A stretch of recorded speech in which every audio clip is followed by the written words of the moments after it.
Updates ये है कि पाकिस्तान के जो अभी रिसेंट अटैक है इंडिया के ऊपर, it has been so effective और इतने टारगेट्स को हमने सक्सेसफुली इंगेज किया है, न्यूट्रलाइज किया, that India was not expecting this response. ना इंडिया ना इसराइल। इसराइल की बात मैं इसलिए कर रहा हूं, Israel has been behind India all that time. ये जो इंडिया ने पाकिस्तान के ऊपर एक पैटर्न पिछले 72 आवर्स से एक बनाया हुआ था अटैक का, वो तमाम का तमाम वो पैटर्न था जो इसराइल ने ब्लूप्रिंट्स जिसके फराहम किए। इसराइल ने ये समझा था, मिसकैलकुलेशन है, ये मिसकैलकुलेशन है that Pakistan is not gonna respond. वो ये समझ रहे थे कि पाकिस्तान की जो क्लेम्ड आर्सेनल है वो उससे बहुत कम है जो उसके पास एक्चुअली है। तो दे वर टेस्टिंग। और मैं आपको बार बार ये बता रहा था कि ये जो ड्रोन्स पाकिस्तान में आ रहे हैं ये खाली कुछ छोटे छोटे से बॉम्ब गिराने के लिए नहीं आ रहे हैं। They were here in order to make an assessment कि पाकिस्तान का एयर डिफेंस सिस्टम कहां कहां कैसा है। यही वजह है कि जब उन्होंने ये अपने मिसाइल अटैक्स किए रात के अंधेरे में, तो वो उतने इफेक्टिव साबित नहीं हुए क्योंकि Pakistan didn't blow the drones of by the aircrafts. हम लोगों ने अपने रेडार्स को यूज नहीं किया, हम लोगों ने अपने स्ट्रेटेजिक एसेट्स को यूज नहीं किया।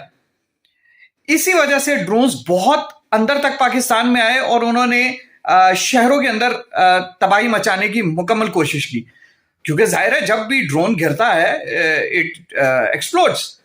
लेकिन पाकिस्तान ने यह सेक्रीफाइस सिर्फ इसलिए दी कि जो अटैक इंडिया ने पाकिस्तान के ऊपर किया था रात को, और उससे पहले पाकिस्तान एस्केलेशन की बात नहीं कर रहा था, हम कह रहे थे कि यार अब तो बहुत हो गया, अब तो बहुत हो गया, अब तो करें।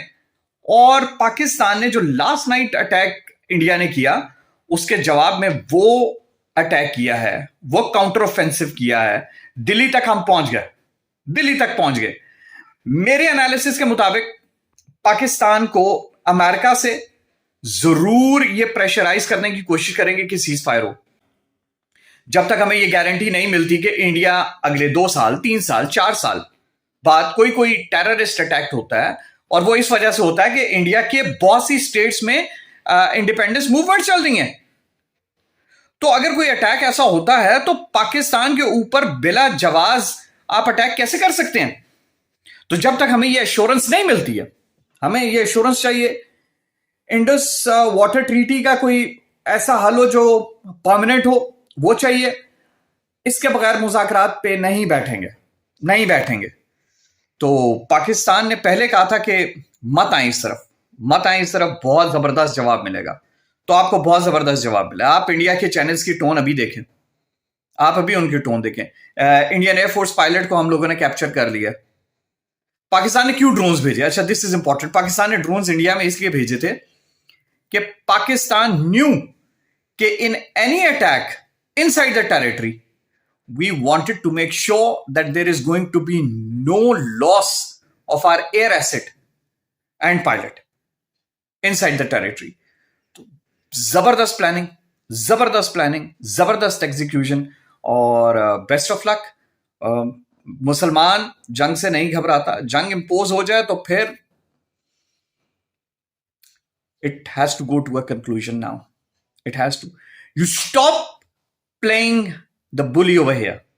You are not the bully. मैं बाकी जो कंट्रीज हैं इस रीजन के, जिसमें श्रीलंका है, मालदीव्स है, नेपाल है, भूटान है, बांग्लादेश है, उनको बताना चाहता हूं India is no longer a bully over here. We are here to make sure that India is disciplined. So we are disciplining India. हम उसको डिसिप्लिन सिखा रहे हैं। इंशाल्लाह आपके साथ भी मिसबिहेव नहीं करेगा। तो do like, subscribe and support professor Adeel Azmat. कोई अपडेट आती है I will sure let you know. अल्लाह हाफिज।